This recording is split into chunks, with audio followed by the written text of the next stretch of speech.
Hi అండి.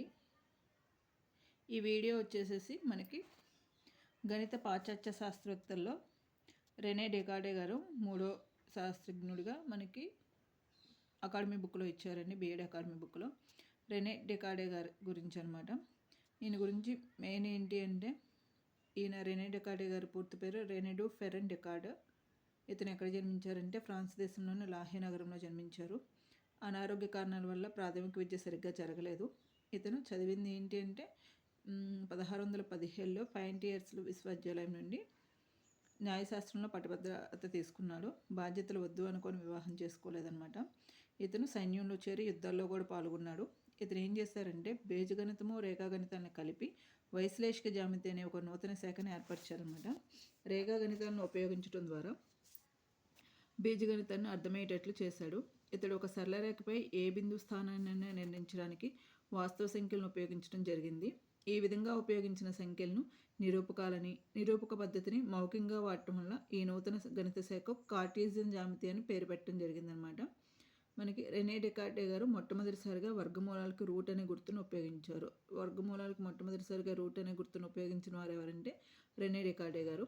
ఒక సమీకరణంలో ఎన్నిసార్లు రెండు వరుస ధన గుర్తులు కానీ రుణ గుర్తులు కానీ ఉంటాయో అందుకంటే ఎక్కువ రుణమూలాలు ఆ సమీకరణాలకు ఉంటాయని చెప్పాడనమాట.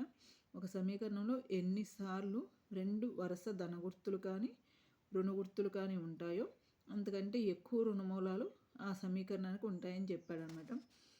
ఫర్ ఎగ్జాంపుల్ చూడండి, x⁴ - x³ - x² + x - 1 = 0.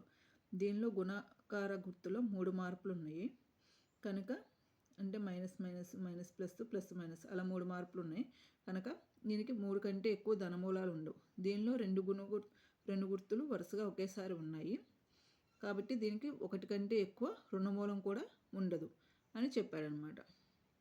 3 కంటే ఎక్కువ ధనమూలాలు ఉండవు, 3 మార్పులు ఉన్నాయి, 3 కంటే ఎక్కువ ధనమూలాలు ఉండవు. మొత్తం x⁴ కదా, 4 అంటే మొత్తం 4 మూలాలు ఉంటాయి కదా, ఆ 4 మూలాల్లో 3 కంటే ఎక్కువ ధనమూలాలు ఉండవు. అదేవిధంగా మైనస్ మైనస్ పక్క పక్కన వచ్చినాయి కాబట్టి 1 కంటే ఎక్కువ రుణమూలం కూడా ఉండదన్నమాట. అనేక స్వీకృతాల ద్వారా విజ్ఞానానికి అనుభవమే మూలం అనే వాదాన్ని వ్యతిరేకించాడు. అనుభవం అనేక స్వీకృతాలను తెలుసుకోవడం ద్వారా విజ్ఞానానికి మూలం అనుభవమే అన్నదే అని వ్యతిరేకించారన్నమాట. ఈయన ప్రతిపాదించిన 4 అంశాలు ఏంటి అంటే, నేను ఆలోచిస్తున్నాను కాబట్టి నేను ఉన్నాను. కనిపించే ప్రతి విషయానికి కూడా కారణం ఉంటుంది. ఫలితం దాని కారణం కంటే గొప్పది కాజాలదు. మనసులో పరిపూర్ణత్వం, అవకాశం, కాలం, గమనానికి సంబంధించిన భావనలు ఉన్నాయి. ఈ 4 కూడా ఈయన ప్రతిపాదించారన్నమాట.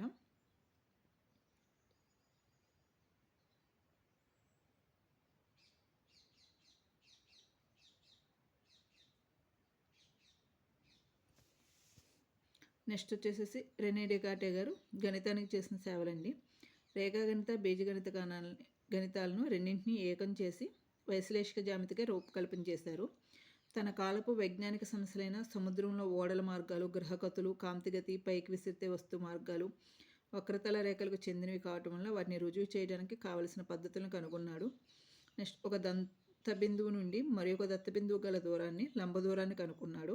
నిరూపక రేఖాగణితం కానీ వైశ్లేషిక రేఖాగణితం కానీ కార్టీజియన్ రేఖాగణితంలో పిలువడే ఈ గణిత విభాగానికి మూల పురుషుడు వచ్చేసి డెకార్డే గారే అనమాట. నెక్స్ట్ రేఖాగణిత పద్ధతులను ఉపయోగించడం ద్వారా ఇతడు బీజగణితాన్ని అర్థమయ్యేటట్లు చేయగలిగారు. డిస్కోర్స్ ఆఫ్ మెథడ్ అనే పుస్తకంలో ఒక నూతన గణిత విధానాన్ని ప్రవేశపెట్టారనమాట. కార్టన్, టార్టెగ్లియా, వీటా, డెకార్డే, ఫెర్మాల సమీకరణ సిద్ధాంతాన్ని విస్తరింపచేసి సాంకేతిక ప్రయోగాన్ని ప్రవేశపెట్టి అనేక బీజీయ సిద్ధాంతాలని, పద్ధతుల్ని స్థాపించాడు. సరళమైన వాటి నుండి జటిలమైన వాటికి పోవటం ద్వారా సమస్యలను సాధించాలని డెకార్డే తన సార్వత్రిక పద్ధతిలో నిర్ణయించాడు. జ్యామితిలో సరళరేఖ మిక్కిలి సరళమైంది. అందువల్ల సరళరేఖలను ఉపయోగించి వక్రాల విశ్లేషణ చేయడానికి డెకార్డే ప్రయత్నించాడనమాట.